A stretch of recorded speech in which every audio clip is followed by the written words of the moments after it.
Smart Mathi. Jina langu naita Daniel Okwaro. Mimi ni muuzaji wa vitabu. Vitabu zetu tuko na kategori kadhaa, kuna ya 100, 200, 300. So tunauza hivyo kwa sababu tunaangalia kuna factors mingi, na huwa kufika kwa 100 huwa tunaangalia cost ya bale ya vitabu, cost yake. Naangalia ukifika transport cost kutoka penye huwa tunanunua hadi kufika hapa penye tunauzia. Na kitabu tunafika kwa hiyo bei. Tukishaangalia hizo vitu ndio tuone, tukishakata hiyo transport cost ya bale, then tunaangalia tutapata nini. Just why tunauza 100. Hey, 100 shillings a copy. A conversation revolves around publishing business, and in studio with me is Nguremu Kiarie, who is the regional manager at ABBA Publication. So looking at that breakdown, you just said the cost of the bell, you add the transport, maybe levies because they're selling from a particular sport.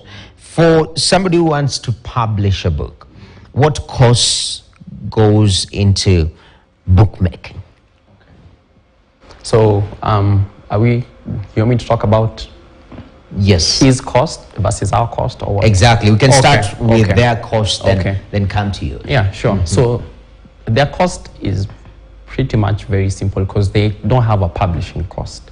They are getting books as a bail, which means someone bore the publishing cost and the printing cost. So for them, their cost comes from the bail that they have just bought. And just hearing what he said, having bought a bail at 4,500 or 4,000 shillings, it becomes easy to figure out a cost for them that in the end they would end up making money. Okay. So then in that sense, it's not very complicated. But now, once you choose to publish a book, you have to pay publishing fees to the publishing company. And publishing fees would include an assessment fee, editorial fees, design fees, because all these are professionals who will look at your work, all the way to now the printing of your book. And of course, like I was sharing with you earlier, the cost of a book is determined by the number of copies you decide to print. For instance, if you decide to print 100 books, the cost per book would vary if you chose to print 1,000 books. So for instance, where you would print 100 books, one book would probably the cost of printing of that one book might even be 350 shillings, 400 shillings, as compared to when you print 400 books. That one book would cost probably even half, or even 150 or less than half per copy. Yeah, so looking at, and then of course putting into perspective your publication fees, that would determine how much you would price a book at. Okay. Yeah. And the publication fees that you've just mentioned, that cost element, does it vary from company to company, and what determines that? Of course, it varies. It is determined by the size of your manuscript. Okay, we cannot charge the same to an author who is writing a book that's 150 pages as compared to one who is writing a book that's 1,000 pages, because it means more man hours in everything. Assessing your book, editing your book, designing your book, and even printing your book. So, and of course, cost again will come in depending on the size of a book that you want. Okay. On the, of course, the paper, and things like that. Okay. And because I see it in the value chain, there's so many players. Which one do you outsource some of these players in the value chain? For example, printing. Maybe I'm just really good at printing. Yes. Of course. So we currently do so. So we would definitely now outsource and get you a really good quotation for you. So yes, you're right. there's a myriad of costs out there and people out there who can do the same thing but at very different prices. Exactly. Yeah. And now with such devices as this, I want to read my book, Your book online. on a tablet. Yes. So that I can get better. You get tablet and getting better. Okay. Yeah.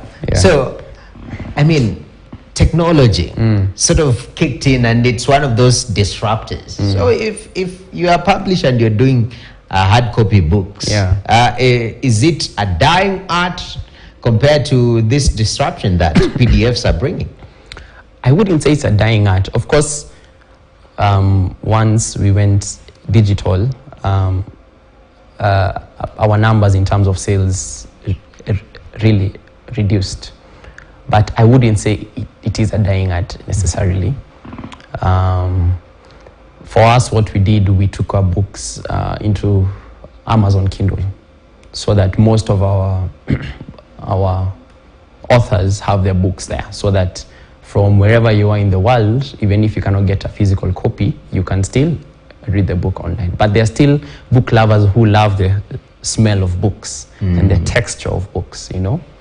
So there's still a remnant who would still want to read these physical books. And for us as a company, what we've done, we have made all these books available in leading bookshops and supermarkets, you know, so that you will still find guys finding time and walking into bookshops and browsing and ending up purchasing a book or two. So and sort of it is a tool to cross the borders. Yes, it is. You use technology as that platform to reach into other markets, but still gaining the value of you know, putting in the work. So the costing of especially online books, does that vary from hard copy? It does, but, well, not too much actually, because you will still have your publishing costs, right? Okay. And there are instances where you will still have your book on Amazon Kindle, and there's an option for you to get a physical copy wherever you are, so that they would print these copies for you from wherever they are. So not necessarily, if I would say that. Okay. Because you still have to go through the cost of publishing the book. All right. Yeah. Lovely. And Nguremu, as a finish, the future now, we've seen the disruption of technology, which also you can take advantage of and sort of reach the global market. We've seen these challenges of piracy. What is the future of this industry? You as a person who runs a company, what is the vision? In the next 5 years, how is this sector changing? I think we are genuinely getting to a place where we have an opportunity to have our voice heard out there. So we have a platform where authors can pass a message and they can genuinely be heard. And not just heard, but they can transform generations, because anytime you write a book, what you end up doing is you end up immortalizing yourself. We are reading, when I was in campus, I was reading books for guys, I mean, who had written books many years back. And those are the books that shaped me into who I am today. And so in that sense, then we are being able to have an opportunity to leave our mark in someone else's life.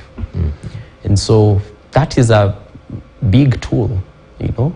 Governments will come and go, but you know, we are reading books for guys who who are long gone. Yes. Yeah. So in that sense,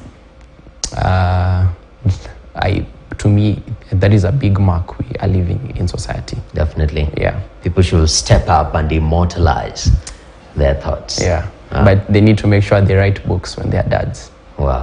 Not before. It's important. Really, you had to do that. Looking for an opportunity to bring that in. exactly, man. Anyway, yeah, sure. But that's awesome, man. At least today we've learned the intrigues of this business and how you can go about, when you want to publish a book and the cost to expect, so that you're not shocked when you're told, oh, there's this cost and that cost. Quite a conversation we've had here. Thank you very much, Ngurumo Kiaria. Thank you for having me. All right, he's the regional manager at Arbor Publications, and he says, stand that you immortalize your thoughts. I know some of us think Instagram does